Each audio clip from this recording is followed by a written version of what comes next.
Olá, bem-vindos a mais uma aula de Legislação Especial Civil. Nos dois próximos encontros, no presente encontro e no próximo, nós vamos falar do direito econômico.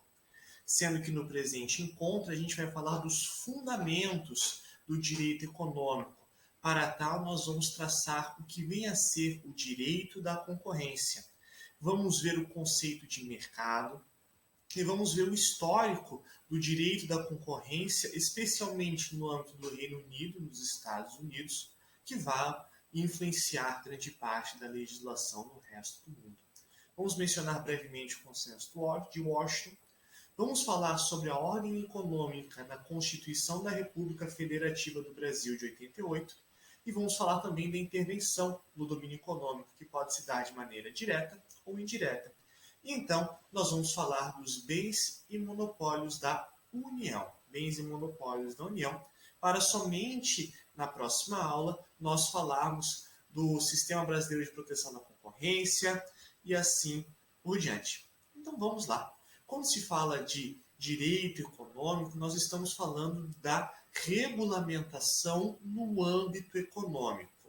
E eis que desde já há que se deixar claro que muito se confunde a ideia de direito econômico com a de proteção da concorrência. A ideia de que uma economia que funciona é aquela em que os atores econômicos estão agindo, estão se movimentando, estão competindo para propiciar o melhor consumo para os consumidores, a melhor eficiência econômica como um todo, a melhor utilização dos recursos disponíveis e assim por diante. Então, nós temos aqui, no âmbito do direito da concorrência, a ideia de que nós temos que tutelar a concorrência entre fornecedores, entre vendedores e entre agentes do mercado econômico. E vamos ver então o conceito de mercado.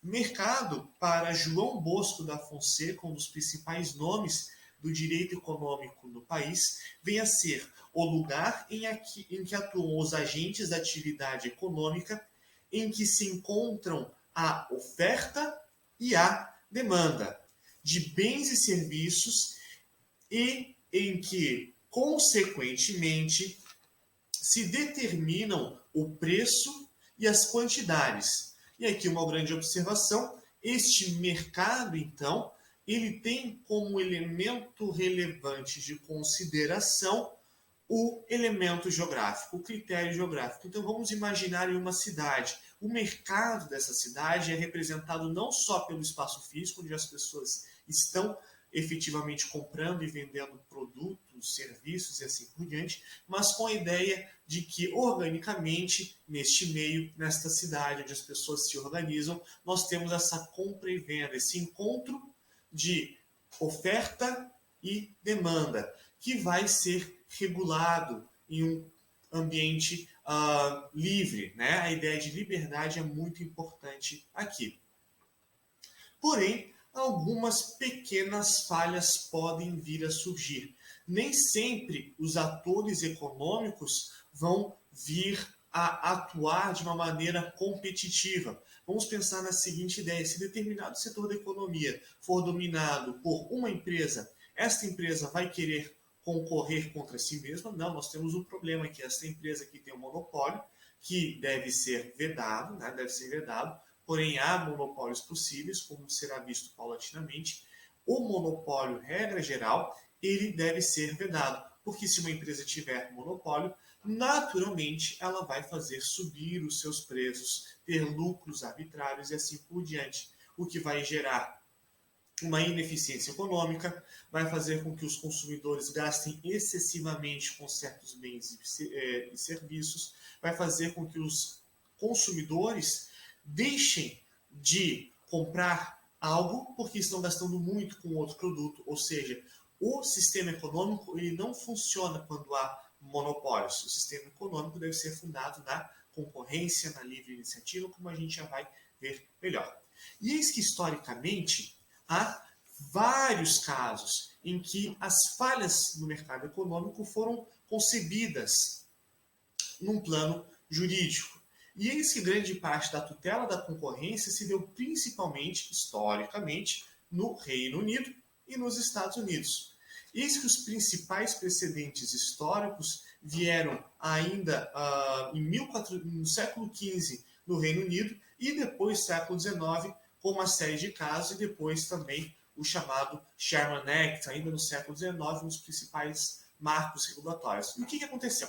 Vamos por partes. No Reino Unido, 1415, nós tivemos o John Dyer. Tá? Tivemos o caso de John Dyer, que vende para uma outra pessoa a sua respectiva padaria. Então, tivemos este padeiro, 1415, no Reino Unido, ele vendeu a sua padaria.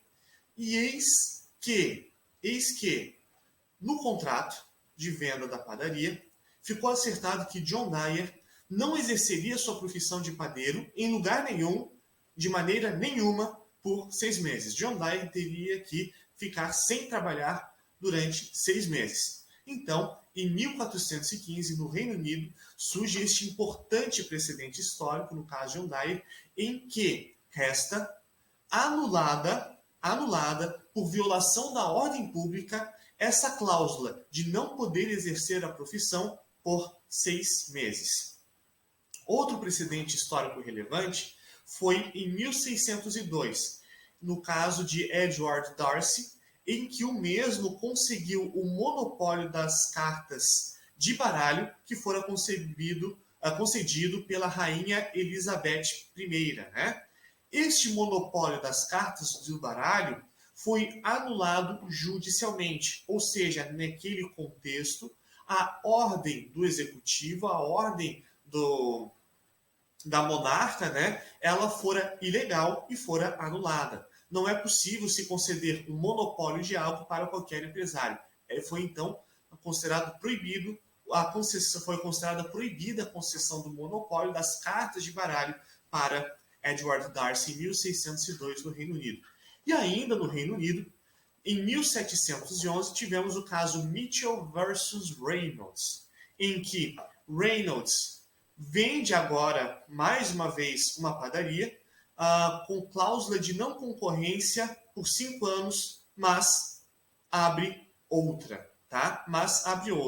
E agora, seria justo, no âmbito do direito econômico, que nós tivéssemos uma cláusula que, tudo bem, nós temos que proteger a concorrência, mas que fizesse com que a compra e venda de um estabelecimento comercial fosse impactada, de certa forma até violando a boa-fé, seria justo isso? Eis que a cláusula é válida. Deixar de concorrer por 5 anos, naquele ambiente, naquele espaço geográfico, é considerado algo válido.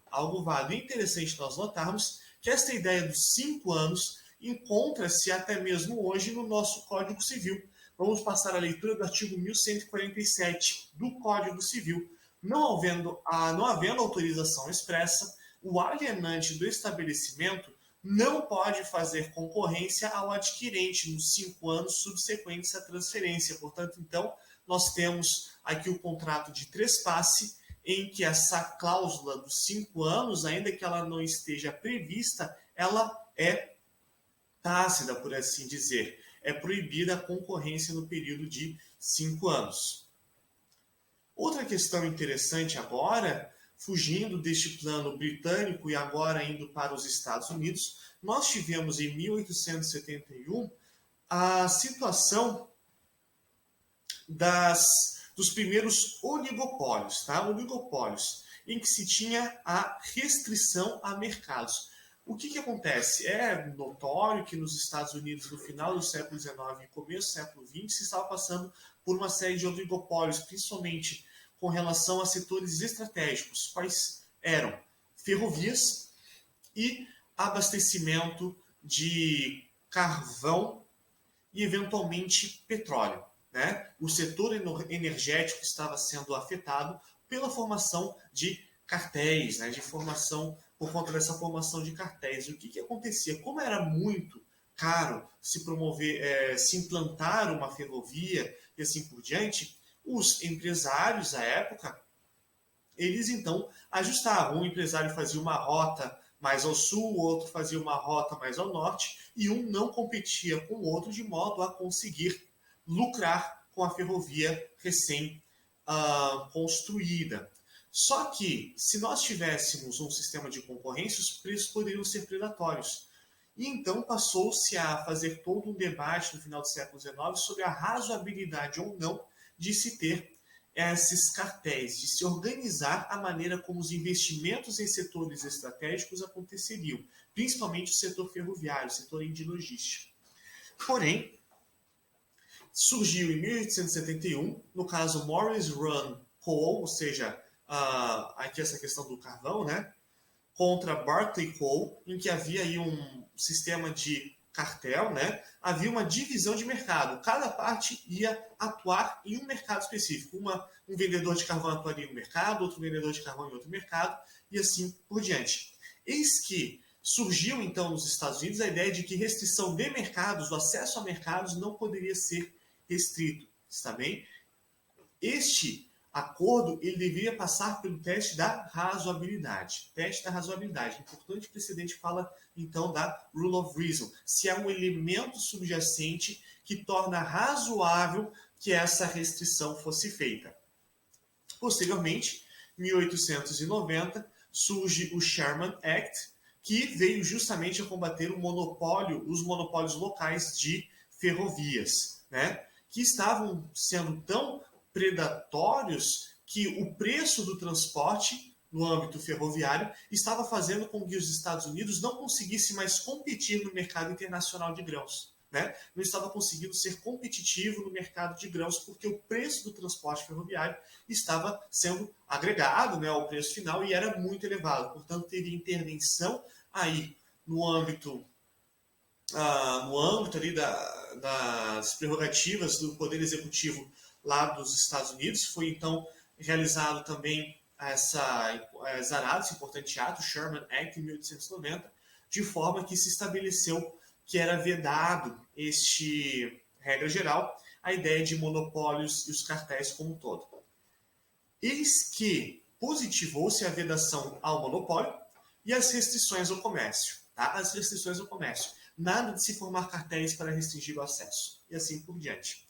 E é interessante se notar que surge nos Estados Unidos como multa, né? Como uma sanção para eventuais atos de restrição ao comércio, a ideia de triple damages, ou danos, perdas e danos em triplo. Tá? Nos Estados Unidos, nós temos essa ideia de punir com o valor em triplo dos lucros obtidos. Algo que teve, vamos supor, não sei quantos $1.000 em lucros por conta de um acordo ilícito, então deverá ser multado 3 vezes no prejuízo causado. Aí temos o direito sancionador. O que acontece?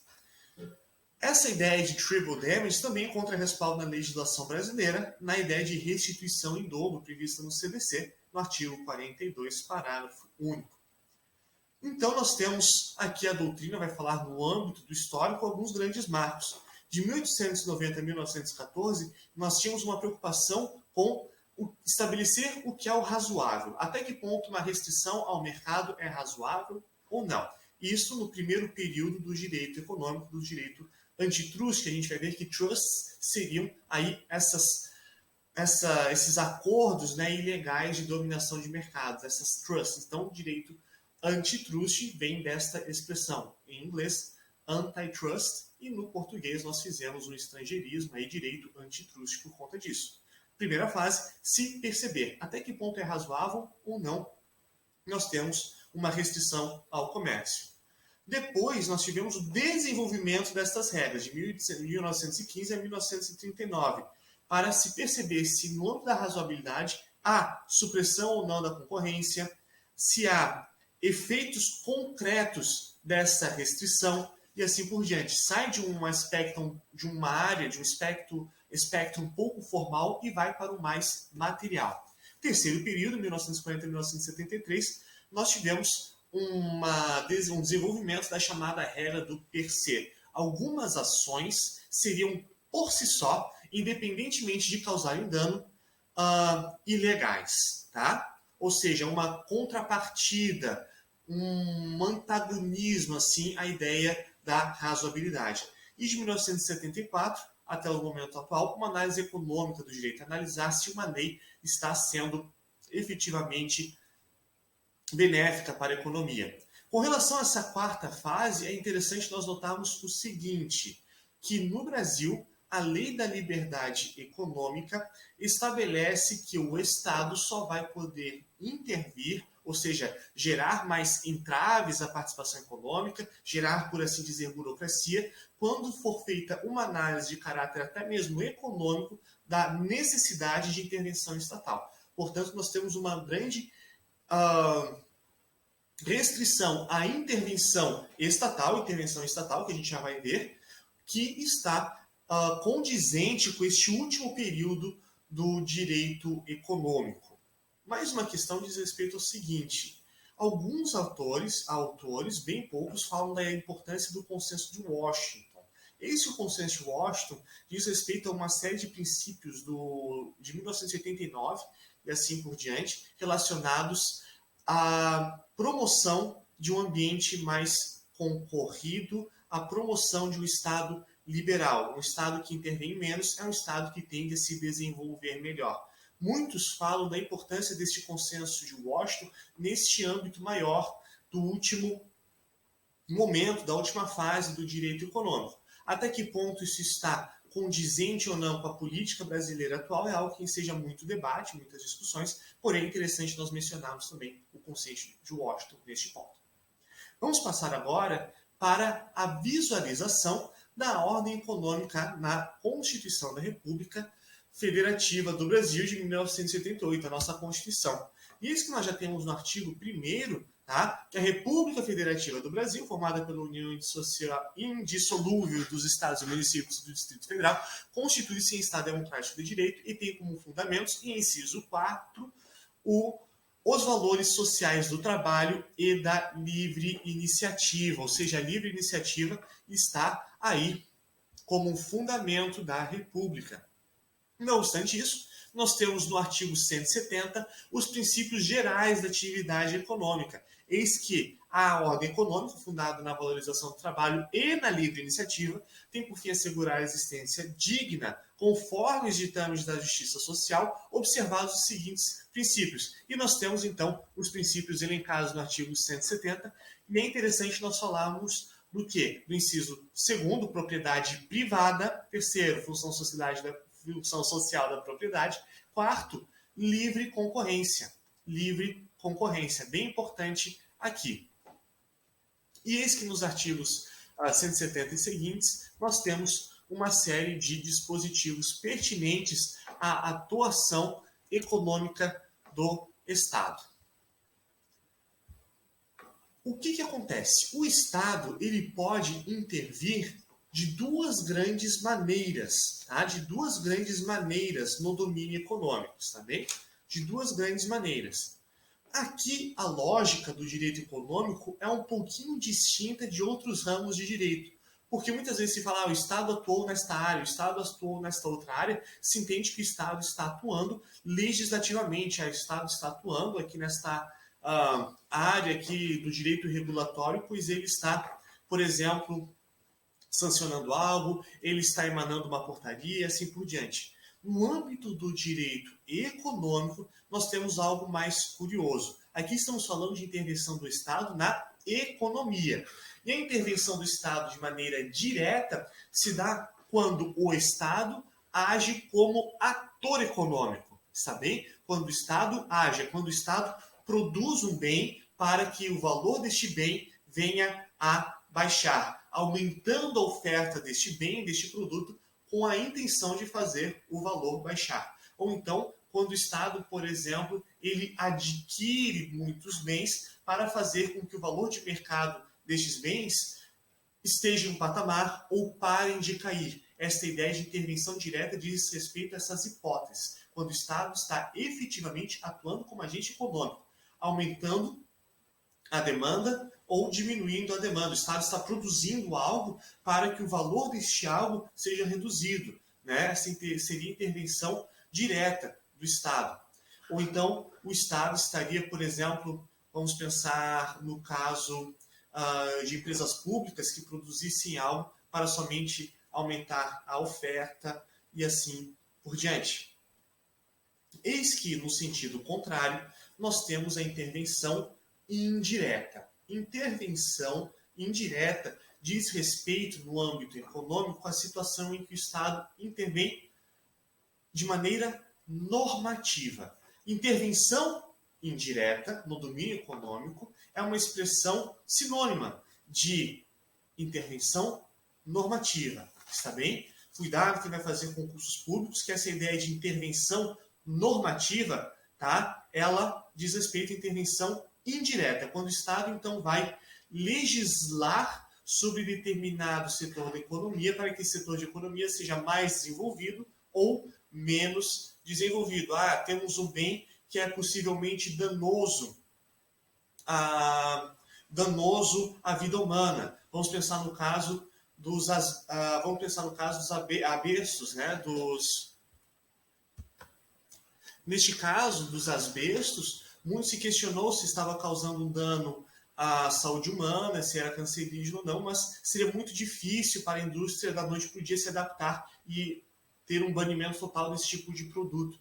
E eis que o Estado veio a atuar paulatinamente, regulamentando os asbestos, né, no âmbito da União, de modo que paulatinamente ele foi proibido, né? Tivemos essa proibição dos asbestos no Brasil. Eis então que quando o Estado intervém para que um produto não seja mais ofertado e assim por diante, é a intervenção indireta. Exemplo de intervenção indireta diz respeito à situação em que nós temos uma limitação de compra e venda de combustíveis para varejistas e distribuidores. Vamos pensar no seguinte, que um determinado distribuidor não possa comprar muito de determinado combustível, tá? Não possa comprar muito, não possa fazer estoque. Seria viável esse tipo de legislação? Seria viável esse tipo de portaria? A resposta é positiva. O Supremo Tribunal Federal, no recurso extraordinário 349.686, exarado em 2006, relatoria da ministra Ellen Grace, vem a ser expresso no sentido de que é possível, sim, portaria disciplinando compra e venda, estabelecendo-se limites, tá? Portanto, temos aqui um exemplo de intervenção indireta no domínio econômico. Outra questão interessante diz respeito aos exemplos, né, de intervenção normativa no âmbito da Constituição Federal.